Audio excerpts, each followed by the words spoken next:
Bienvenidos a Vértice Internacional, soy Rina Musali y me da muchísimo gusto saludarlos en este programa que analiza el acontecer global, la geopolítica, la gobernanza económica y los temas del desarrollo sostenible que afectan y que impactan a nuestro país.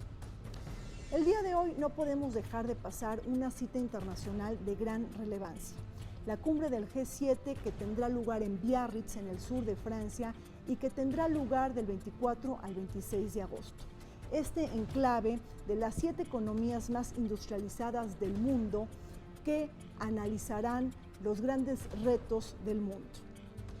En este contexto analizamos las prioridades que ha marcado la presidencia francesa de la cumbre del G7, el futuro incierto de este grupo informal de tomadores de decisiones ante la crisis de alianzas en Occidente, así como los signos del desorden global. Por favor, les pido que me acompañen.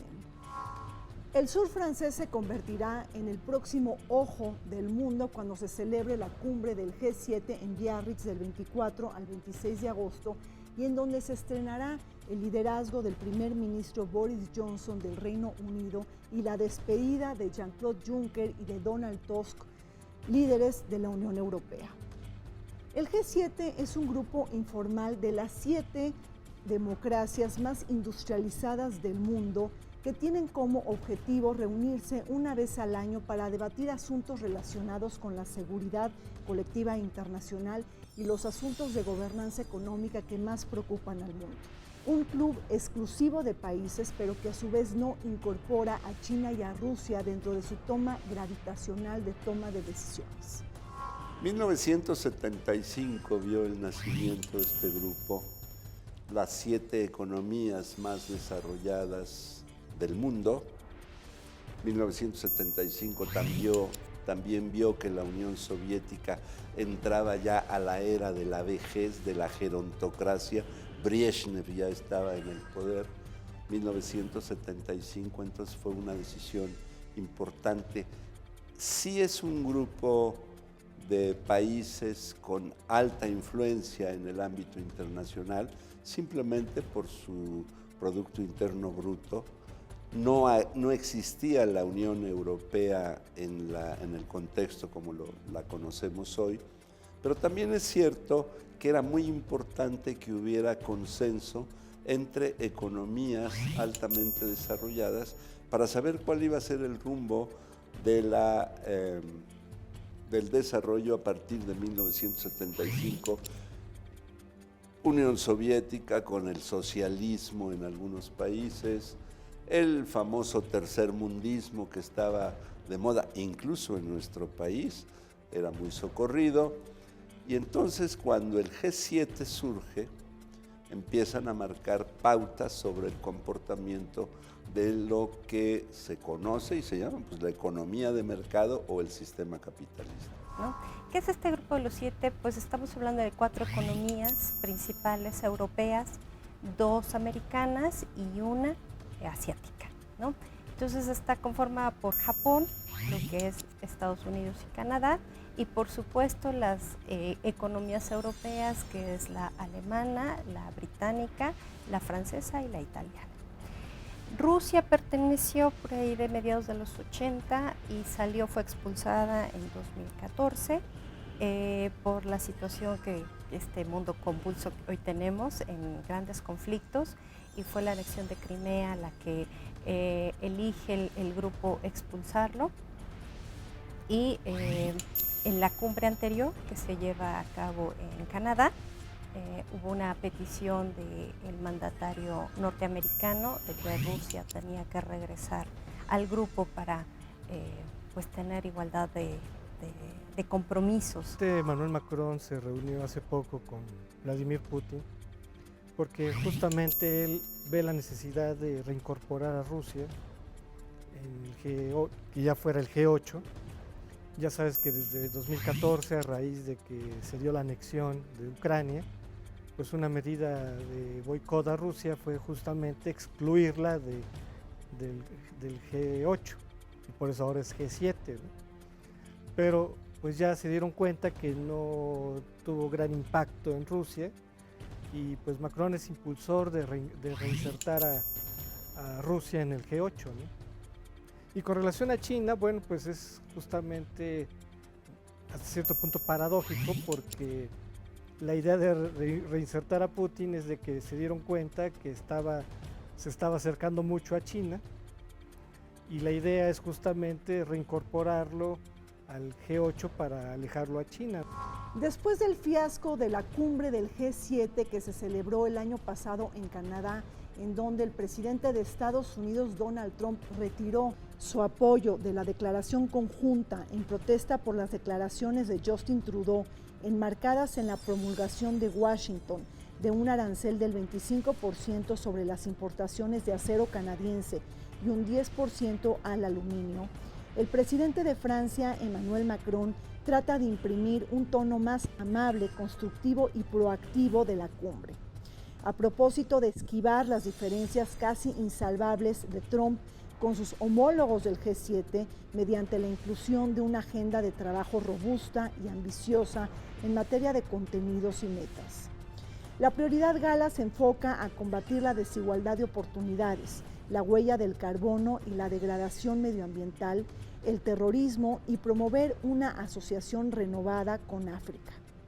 Han sido Ruanda, Egipto y Sudáfrica los países que conforman la troika de la Unión Africana, aquellos países invitados a participar junto con Senegal y Burkina Faso. La idea de Macron fue invitar a otros países que no son parte del G7, ¿no? Ya ves que va a estar Australia, va a estar Chile, va a estar Egipto, Burkina Faso, ¿no? O sea, hay un grupo de países que la idea es justamente, como el tema era enfrentar la desigualdad social, la pobreza, pues la idea es invitar a países que ya sean que son emergentes o que son países que se han ido rezagando del desarrollo, ¿no? Además de que la cumbre anterior parece que ha sido una de las más álgidas, crispadas, y para muchos analistas se queda como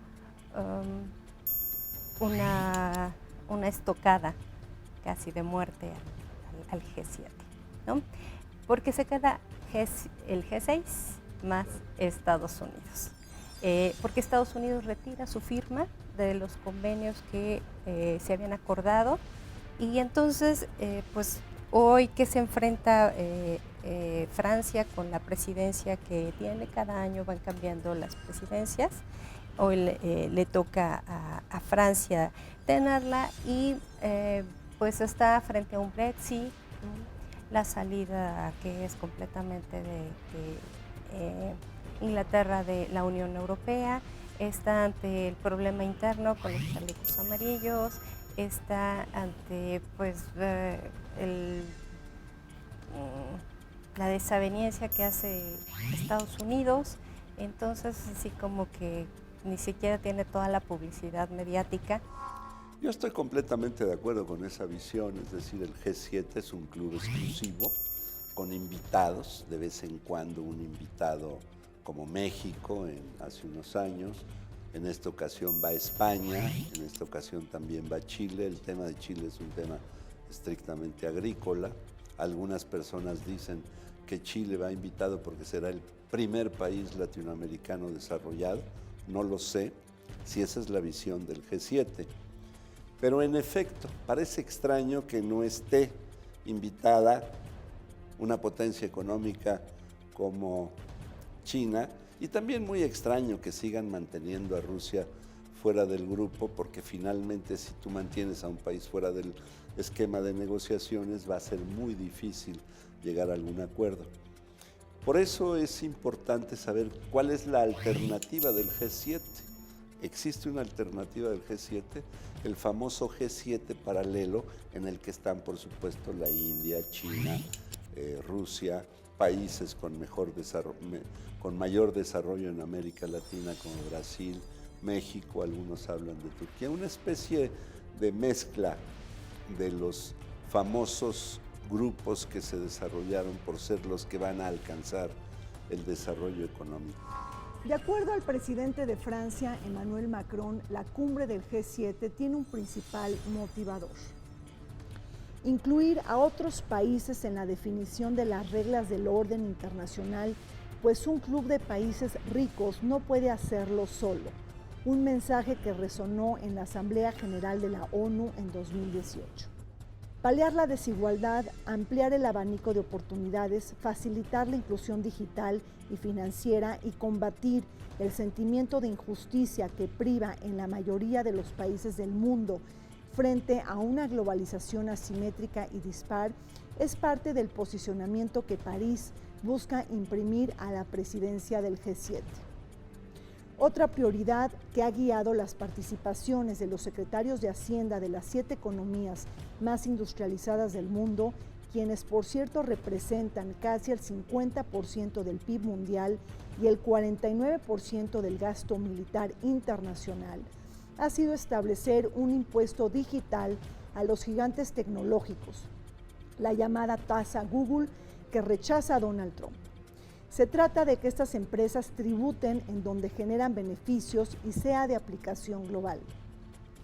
De entrada, pues llenar un vacío en el liderazgo, que ya ves que Merkel ya anunció su retiro, y dado la turbulencia de la economía alemana, entonces pues es un buen momento de que Francia puede llenar ese vacío que de alguna manera Alemania está dejando por el retiro de Merkel y por los problemas internos que enfrenta Alemania, ¿no? Entonces, el protagonismo de Macron va a ser relevante en esta reunión. El tema es qué tanto están evolucionando los diferentes países en el área de tecnología. Hace un momento comentaba yo que algunos países hace 40 años nos encontrábamos con 40 años de retraso en materia de tecnología. Hoy va uno al aeropuerto de Narita en Tokio y la tecnología es la que te atiende, no el ser humano. Hoy tú puedes navegar en este mundo globalizado, ahora la izquierda prefiere llamarle mundo mundializado, bueno, pues está bien, llámenle como quieran, pero el hecho es que el impacto que tiene la tecnología hoy es muy importante. Los dueños de la tecnología, esos son a los que quieren controlar. El Google Tax no va a resolver el hecho de que Francia se haya atrasado en el desarrollo tecnológico y tampoco va a resolver el hecho de que China va avanzando a pasos agigantados en el desarrollo tecnológico. ¿Quiere usted lanzar un satélite? Hoy tiene usted un mercado abierto. Francia, Estados Unidos, la India está a punto, o China. Entonces, ¿qué me sale más barato y qué es más seguro? O los rusos, o uso la tecnología rusa, o uso la tecnología que está abierta al mercado. Yo siento que a los chinos no se les va a poder controlar, hay que asociarse con ellos. También ha levantado la mano desde el punto de vista francés a la situación de la ciberseguridad. Es el primer país europeo que ha impuesto una tasa, Google o GAFA, a todas las empresas con servicios electrónicos, ¿no? De servicios digitales. El Google Tax. Entonces, Estados Unidos ha amenazado que va a imponer nuevamente aranceles a Francia en el momento que descubra, ¿no? Que esto es ilegal. Y esto más o menos, esta investigación le va a llevar aproximadamente lo que va del año, pero Francia ya la aprobó, ya la posicionó. Esa es una petición que está haciendo para regular este tipo de comercio de estas empresas transnacionales que están viéndose beneficiadas económicamente y que pues Francia ya puso el dedo ahí y los demás países europeos no quisieron tomar la iniciativa. En Biarritz se espera analizar bajo lupa todo el tema relacionado con la Libra, la criptomoneda de Facebook, que ha levantado polémica desde su mismo lanzamiento debido a que los gobiernos rechazan que las compañías privadas ostenten sus propias monedas, hasta ahora un atributo solo asignado a los estados. Y es que las dudas asaltan por el carácter especulativo de las criptomonedas, su potencial uso para blanquear dinero o financiar el terrorismo, así como todavía la asignatura pendiente de convenir en un marco de regulación internacional. Favorecer los medios alternativos no bancarios y los métodos de pago sin intermediarios y descentralizados, basados en la criptografía y en la cadena de bloques, se está convirtiendo en un hábito de la comunidad internacional. Estemos pendientes de lo que suceda alrededor de este importante tema. Por ejemplo, las criptomonedas, que es un tema que se relaciona mucho con lo económico, con lo fiscal, de que pues las plataformas han tomado gran relevancia en Internet y pues no pagan impuestos, ¿no?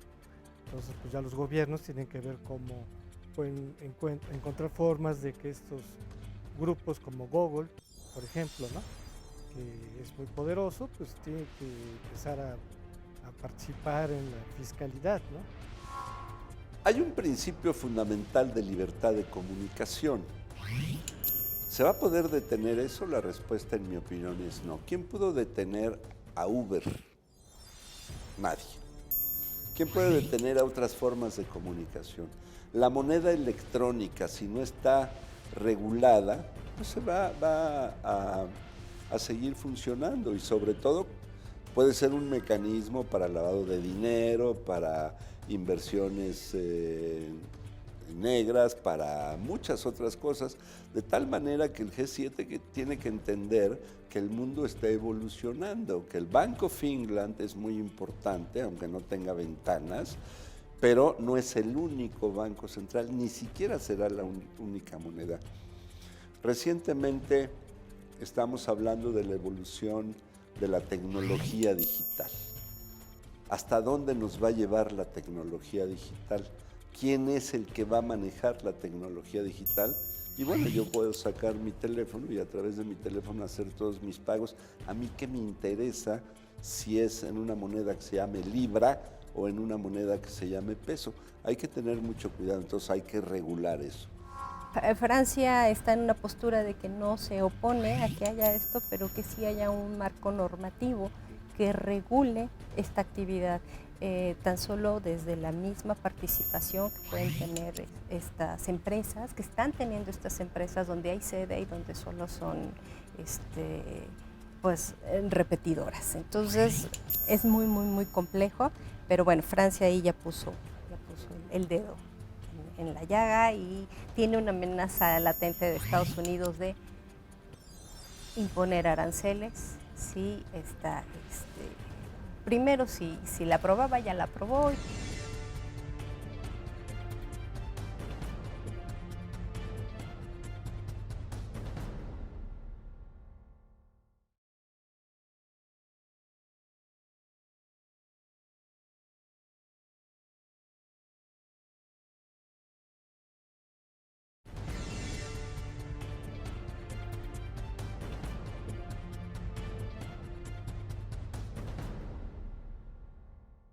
La cumbre del G7 se celebra en medio de un desorden global.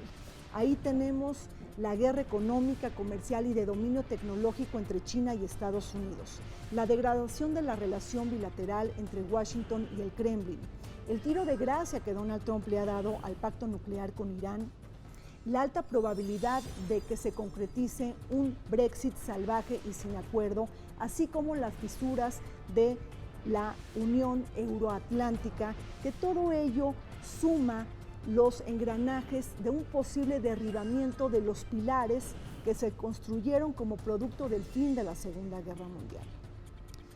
Por si fuera poco, ahí también tenemos todo el tema de la desaceleración económica mundial, los desaires políticos al medio ambiente, así como los esfuerzos inútiles para frenar y detener la espiral armamentista y nuclear. Ahí tenemos los gestos recientes de Corea del Norte. Todo ello, y en palabras del Papa Francisco, estamos presenciando un soberanismo exagerado que nos puede conducir a una nueva guerra mundial. Los nacionalismos, le llaman ahora soberanismos, pero finalmente son nacionalismos cerrados, xenófobos, proteccionistas, pues generan tensiones de muy diversos tipos, y si recordamos en anteriores conflictos mundiales, antecedieron a esos conflictos. Entonces, justamente, si bien no es previsible un enfrentamiento entre Estados Unidos y China, casi nunca se enfrentan grandes potencias entre sí, sino a través de un eslabón débil, ¿no? Pues tenemos Corea del Norte, tenemos Irán, Palestina, Siria, ¿no? Diversos escenarios que son eslabones débiles, que sí pueden ser detonantes de una conflagración mundial si se dan en ese contexto de soberanismos o nacionalismos confrontados, ¿no? El Papa tiene una visión particular, no la comparto en ese sentido. Yo sí creo que si durante más de 70 años las grandes potencias han sido responsables, y fueron responsables particularmente durante la Guerra Fría, en incluso no llegar a poner en riesgo la seguridad y la paz internacionales, no obstante los encuentros como la crisis de Cuba, Berlín, en fin, etc. Creo que hoy por hoy no tenemos ningún país de estas grandes potencias que esté interesado en desatar una debacle internacional, una guerra mundial. Sí puede haber un conflicto, y lo hay, un conflicto de interpretación religiosa. Eso lo hay, y eso existe desde hace tiempo, el fundamentalismo en muchos de los lados. También pudiera ser que los recursos naturales, y en particular el agua y el cambio climático, se conviertan en una razón de encontronazos de carácter político. Pero una guerra es algo muy serio. Una guerra, no sé, hoy no la gana nadie. Saber que hay protagonismos muy fuertes, ¿no? La era Trump ha desatado ese personalismo y ese aislamiento aparentemente que está imponiendo también a los Estados Unidos, y por supuesto el líder soviético, bueno, pues con toda la fuerza que está teniendo, más el asiático como es China, pues también se está posesionando comercialmente. Hacen pues que este mundo hoy esté más que en un periodo de incertidumbre. Las diferencias quedan al descubierto entre China y Estados Unidos como primera y segunda potencia mundial. La política trumpista no repara en sus intenciones de frenar y ralentizar el ascenso de China como hegemón. En medio de una confrontación económica, comercial y tecnológica por el dominio de la inteligencia artificial y la red 5G, ya se destiló una guerra de divisas que afecta a los mercados financieros y le da rienda suelta a la volatilidad. El contraataque de Beijing está motivado por un nuevo capítulo de medidas proteccionistas estadounidenses que buscan imponer un arancel del 10% a productos chinos por un valor de $300 mil millones, un anuncio que da por muerto la tregua pactada en la cumbre del G20 en Japón. Motivado por el déficit comercial y la contención geopolítica, Trump volvió a acusar a Beijing de manipular las divisas tras la decisión del Banco Popular de China de no intervenir en los cambios para frenar la caída del yuan y el anuncio de suspender las compras de productos agrícolas estadounidenses, una apuesta que pudiera afectar la aritmética electoral rumbo a las elecciones de Estados Unidos del 2020. En esta guerra comercial es saber quién gana, ¿no? Y el devaluar o mover la moneda, el yuan, hace precisamente que el dólar siga manteniéndose en una postura de que a ellos sí les sea atractivo. Entonces, China sigue estando económico para hacer el comercio que se requiere. Entonces, sí hay esa guerra sucia, sí hay un manejo de divisas. Como lo dice el presidente Trump, bueno, sabemos que cuando habla casi golpea, ¿no? Entonces, lo que está haciendo los países estratégicos, en este caso China, sí ha movido sus divisas en beneficio de su economía, precisamente para librar esta guerra comercial que se ha suscitado con esa alza de aranceles. Y el poder de 1.600 millones de personas a 1.437, algo así, de millones de personas, es mucho mayor que el poder de un país que se ha dedicado a romper alianzas, de un presidente que se ha dedicado a regañar al mundo como si fuera el siglo XIX o el siglo XVIII. Donald Trump tiene que entender que si el liderazgo no se maneja a base del látigo, el famoso la diplomacia al garrote, ¿no? Pues ahora usa la diplomacia de las tasas de interés y de los aranceles, y si no te portas bien, dejo de importar tus productos.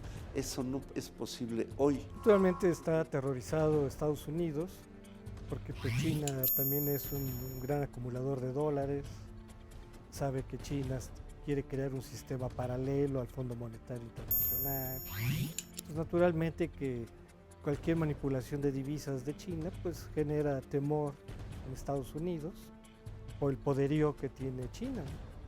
Entonces parte de una rivalidad que tú mencionaste, tecnológica, económica, incluso política, ¿no? Es el natural temor de una potencia que va en descenso frente a una que va en ascenso, y que se dio desafortunadamente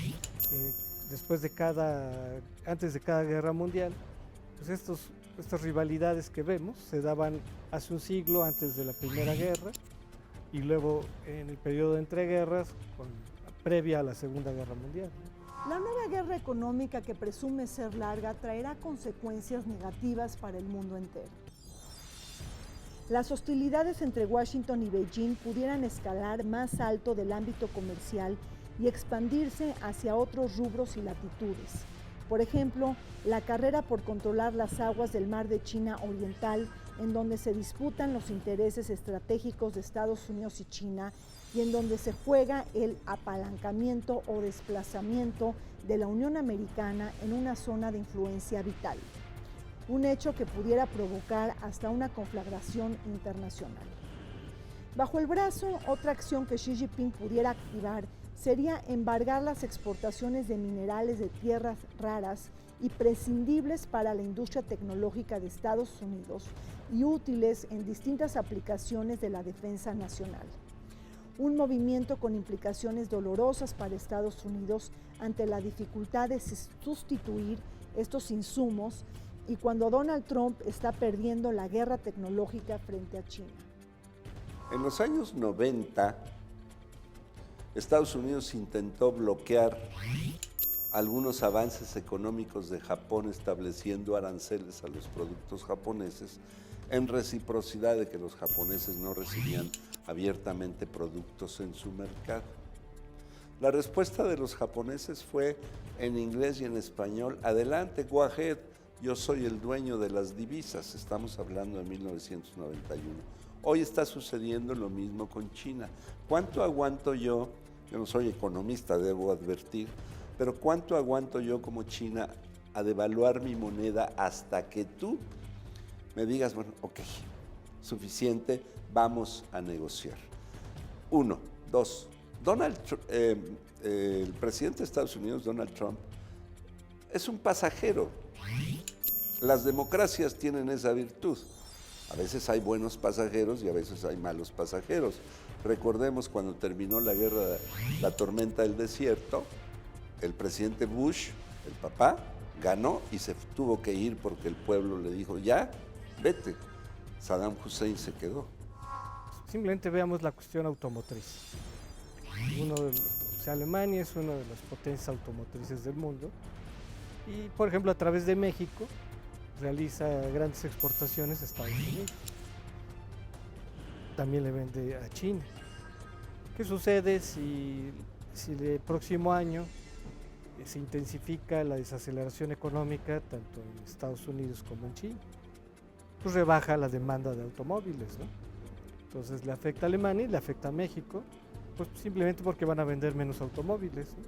Entonces, toda la economía global está relacionada. Ya, si ya hay estas señales de desaceleraciones, porque los conflictos arancelarios le pegan, ¿verdad?, a los países, le meten miedo a los consumidores.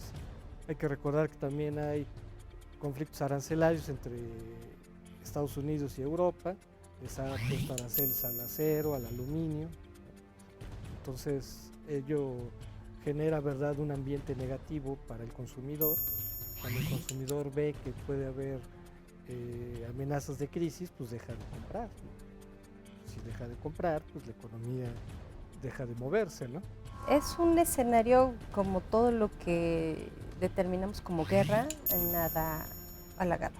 Entonces, terminamos de estar en una guerra fría, estamos en la posguerra fría y entonces nuevamente no se puede eliminar el término de guerra. En cuanto se anuncia la guerra comercial, primero se preveía, ahora ya se tiene, los efectos que han sufrido las demás economías, bueno, ha sido bastante notorio. Es decir, ¿qué va a suceder si no se regula esta situación? Muchas economías están teniendo ese déficit, ¿no? Unas se han posesionado, otras han caído, otras se están arrastrando. Hay una situación caótica dentro de esta dinámica internacional que dentro del G7, aunque es el tema económico, no está como del todo posicionado. Sin embargo, me parece que será uno de los temas a tomar en cuenta. Los signos de una guerra económica y comercial están a la vista para todos y ello presagia malos augurios para la paz y la estabilidad global. Por si fuera poco, la desaceleración de la economía mundial viene acompañado de un dato que está preocupando a propios y extraños. La economía británica, que se contrajo por primera ocasión en 7 años y en donde el nuevo primer ministro de Reino Unido parece que puede elegir la opción de un Brexit a las bravas, es decir, un Brexit salvaje y sin acuerdo, lo que generaría altos costos y muy graves consecuencias para el Reino Unido. De ahí la importancia de la cumbre del G7 en aras de poder establecer un puente de diálogo sincero y franco entre Boris Johnson y la cúpula europea conformada por el eje Merkel-Macron, es decir, los grandes líderes de la Unión Europea. Y aquí la pregunta es si en Biarritz veremos posiciones inmutables entre Angela Merkel y Downing Street, o bien si se reabrirán las negociaciones entre Londres y Bruselas. Hoy entra en una representación Johnson que va contra todo o contra todos y establece la salida, ¿no? de este modelo, pues que se ha gastado prácticamente lo que va de la mitad del siglo XX a la fecha. Entonces, con altas y bajas, ha tratado de mantener una unión primero comercial y después una unión monetaria, en la cual Inglaterra se mantuvo al margen, ¿no? Pero teniendo los beneficios que pues dentro de toda esta organización de países se mantiene. El salirse es muy costoso para Inglaterra. ¿Qué es un Brexit duro? Pues simplemente enviar comunicados o aprobar leyes que se desconectan, ¿no? automáticamente de la Unión Europea, y ya hay una ley que se aprobó, ¿verdad?, que justamente anula cualquier efecto. Es una ley contra las leyes de la Unión Europea, y en octubre ya hay una fecha, ¿no?, para ya finalmente salirse, ¿no? O sea, el Brexit duro es simplemente me salgo sin acuerdos, ¿no?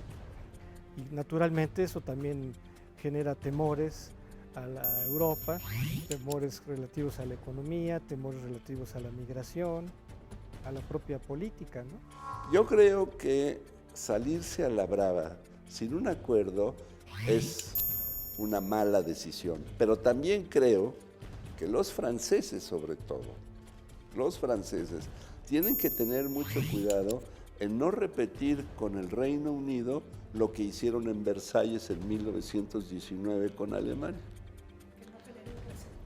Porque una vez que generas ese resentimiento, pues se acabó el Beaujolais Village en octubre, que todo el mundo lo esperaba en Dover, se acabó el túnel, el tren, se acabaron la revisión, se acabó la entrada libre de personas y se acabaron muchas cosas.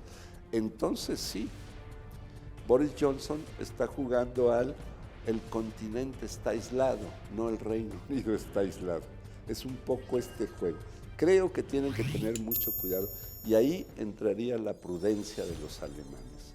Alemania es posiblemente el único país que está entendiendo que es mejor alargar la situación que encontrar una solución violenta y brusca. Finalmente podemos tener otras elecciones en el Reino Unido. ¿Cuál es el problema?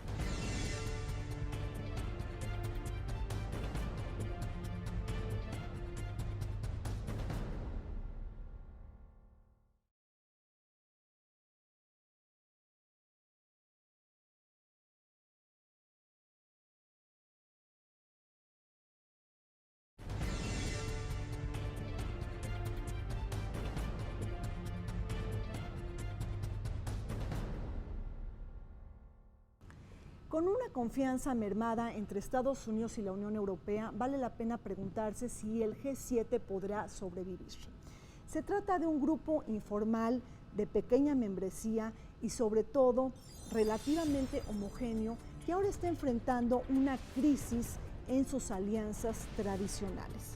Ahí tenemos las discrepancias con la OTAN, la salida de Estados Unidos del Acuerdo Histórico de París para combatir el cambio climático, el desmantelamiento del pacto nuclear de Irán por parte de Donald Trump y hasta el enojo que le ha generado a la cúpula europea que Donald Trump haya trasladado la embajada de Israel hacia Jerusalén. Pero por otro lado también tenemos otras fisuras. Ahí está el tema de Venezuela, en donde Estados Unidos y la Unión Europea están a favor del gobierno interino de Juan Guaidó, pero Bruselas rechaza tajantemente una invasión militar y la política de extraterritorialidad que Donald Trump busca imponer. Es más, las sanciones nuevas que Donald Trump le impuso a Venezuela abortaron el proceso de diálogo entre el gobierno y la oposición en Barbados. Es posible que pueda sobrevivir el G7 y luego el G20 y muchas organizaciones de esa naturaleza, porque es importante el diálogo. La creatividad es el problema. Como tú sabes, las resoluciones del G7 no son obligatorias, pero sí impactan a la sociedad internacional. Si yo de repente decido que entre los del G7 vamos a crear una moneda única, pues imagínate el impacto que esto tendrá. Yo sí creo que ahorita Estados Unidos está atravesando una etapa de desorientación en materia de política exterior, como muchos otros países que estamos suponiendo, y dije estamos, suponiendo que estamos solos en el mundo. Eso no es cierto. Hoy por hoy Estados Unidos tiene que tomar en cuenta que ya no es la superpotencia, que tiene que comportarse con responsabilidad, ya no está enfrentando el colapso de la Unión Soviética en 1990. Hoy Rusia es un país poderoso. Entender la multipolaridad. Exacto. Y además, Estados Unidos tiene que entender que todos los arreglos, los posibles arreglos en el mundo resultarán mejores si participamos más en lugar de menos. La idea de Macron de invitar a otros países a que participen es muy sana, justamente para que cada vez se vuelvan foros más incluyentes. Sin embargo, pues no hay que generar muchas expectativas. Sabemos que toda esta diplomacia de cumbres, pues sí es muy espectacular, muy llamativa, pero si te fijas en las noticias cada vez tiene menos repercusión. Ya en esta semana se va a realizar la cumbre y casi no hay noticias al respecto.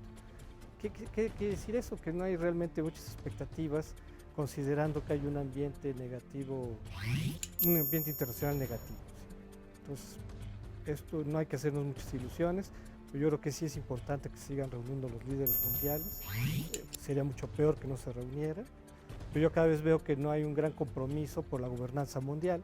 La reunión de las 7 economías más industrializadas del mundo debe de tomar nota del peligro de generar una posible conflagración en el Golfo Pérsico provocada por Donald Trump y su salida del acuerdo nuclear de Irán.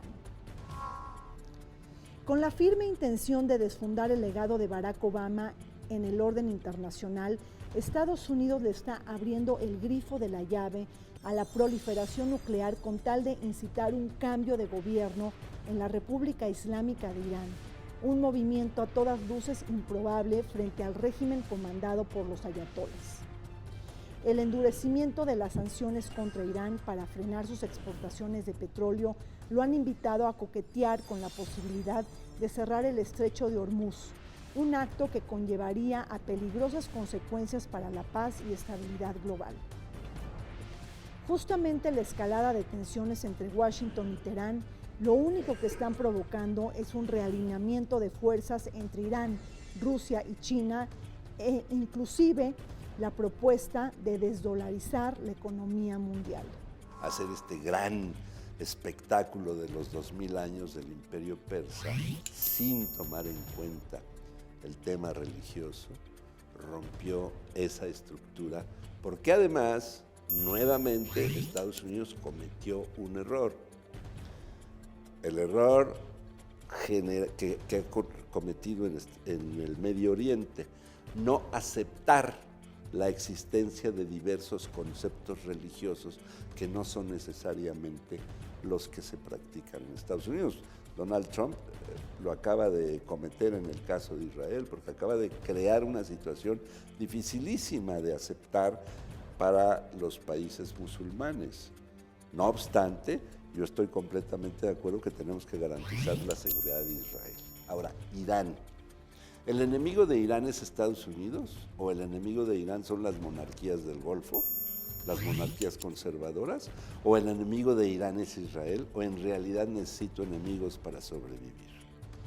Irán es un país que dice, ¿por qué no puedo tener un arma nuclear? Recuerda que entre árabes hay divisiones muy fuertes, ¿no? Los sunitas, los chiitas, la cuestión petrolera, todo ello pues los mantiene confrontados y se da lo curioso, ¿verdad?, de que Israel y Arabia Saudita, que por muchos sentidos podrían ser enemigos históricos, pues comparten un enemigo común que es Irán, ¿no? Que lo ven como una amenaza real por su poderío petrolero, por su poderío militar, por ser un factor de desestabilización hacia otras regiones.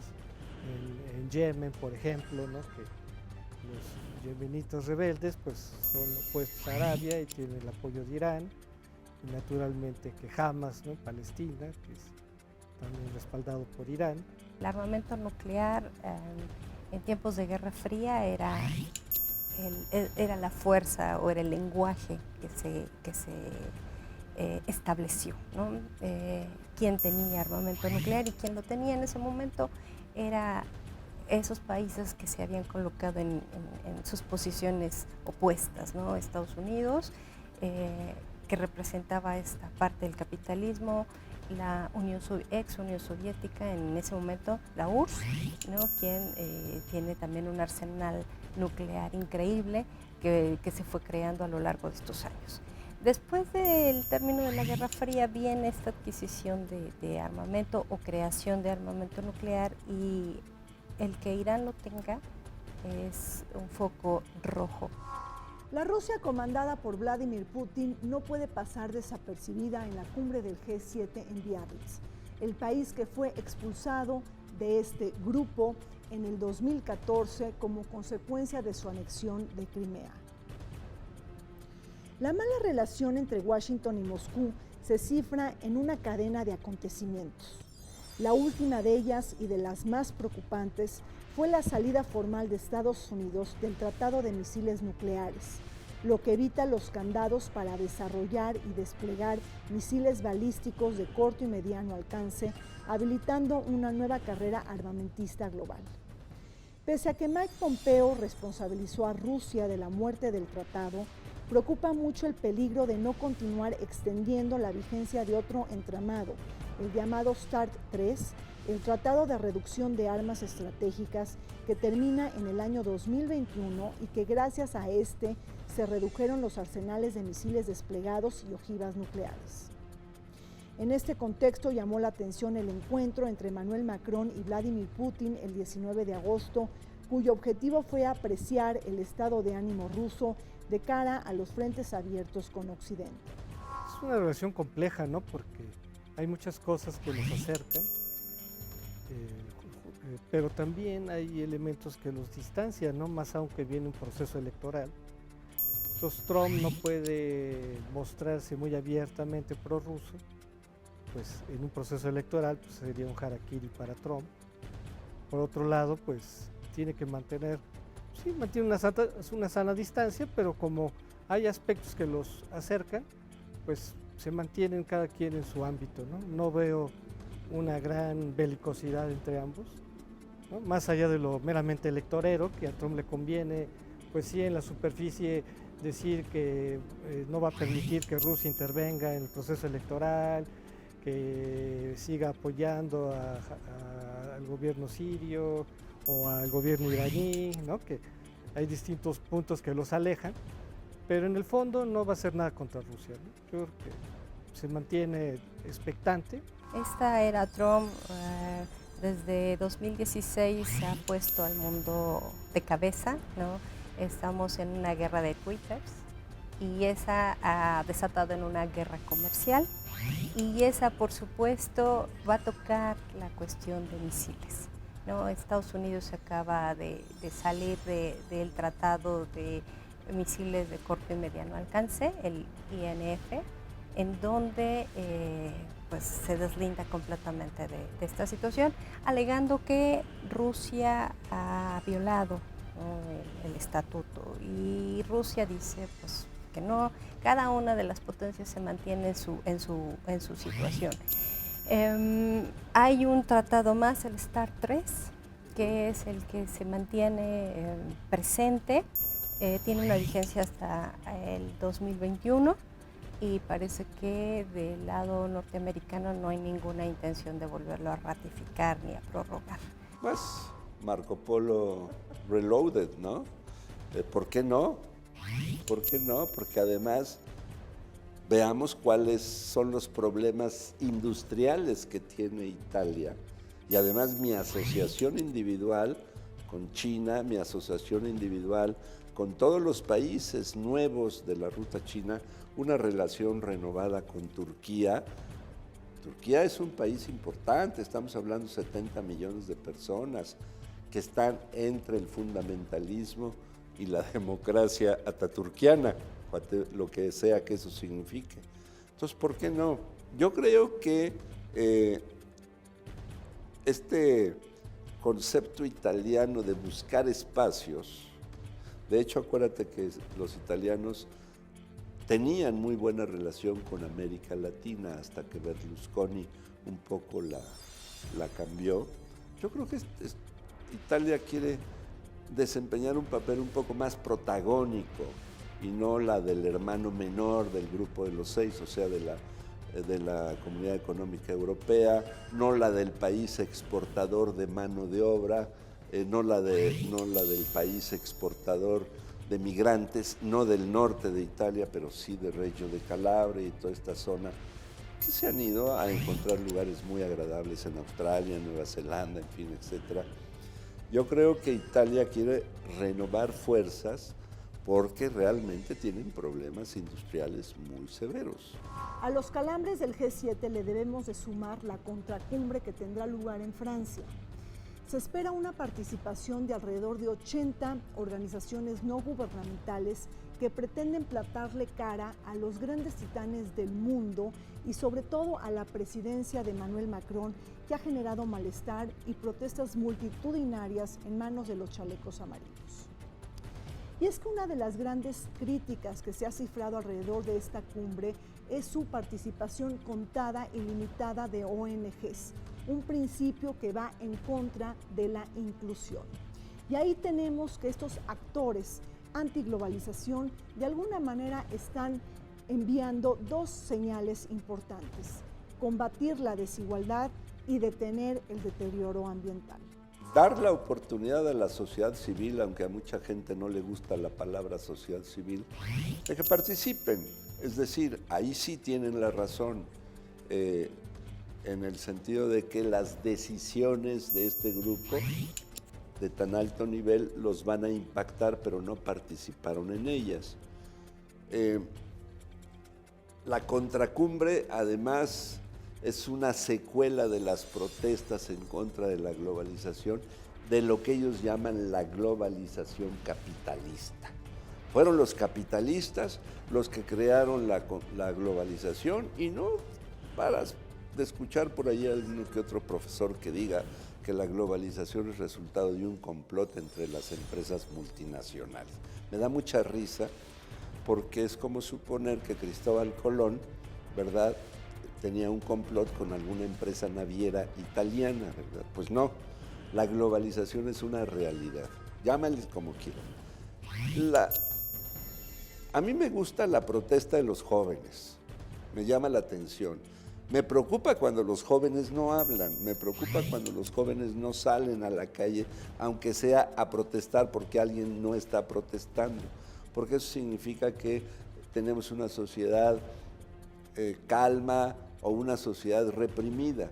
Y esta contracumbre va a hacer que se abran muchos ojos. Son importantes, ¿no?, estos grupos porque presionan a los gobiernos para que no implementen políticas xenofóbicas, presionan a los gobiernos para que abandonen políticas de austeridad, que pues, se aplique. Alemania fue uno de los abanderados de la austeridad, ¿no?, que a raíz de la crisis del 2008-2009 se implementaron en Europa. Presionan a los gobiernos para que generen los empleos. De hecho, la idea de Macron de esto de más justicia en la globalización. En algún momento citó al presidente Zedillo, expresidente Zedillo, y decía los globalifóbicos, ¿no? Hoy estamos hablando de todas estas ONGs que se están altermundistas, ¿no? Y este altermundismo, por supuesto, ya están preparados, ¿no? Ya están en una sede alterna, 25 kilómetros cerca de Baritz, donde va a llevarse a cabo la cumbre del G7, y por supuesto están en contra de toda esta dinámica internacional, ¿no? De ese neoliberalismo que ellos reclaman, de la pobreza en la cual el mundo está sumergido desde hace prácticamente 3 décadas, poco más de 3 décadas, y las protestas de estos grupos pues no está haciéndose esperar, ¿no? Son estos grupos alternos que están buscando una solución real y no desde los intereses propios de las grandes potencias. Se nos acabó el tiempo en Vértice Internacional. Soy Rina Musali. Como siempre les recuerdo que este programa se transmite los martes a las 9 de la noche y en repetición los sábados a las 7 de la noche. Vértice Internacional, 10 años descifrando el mundo.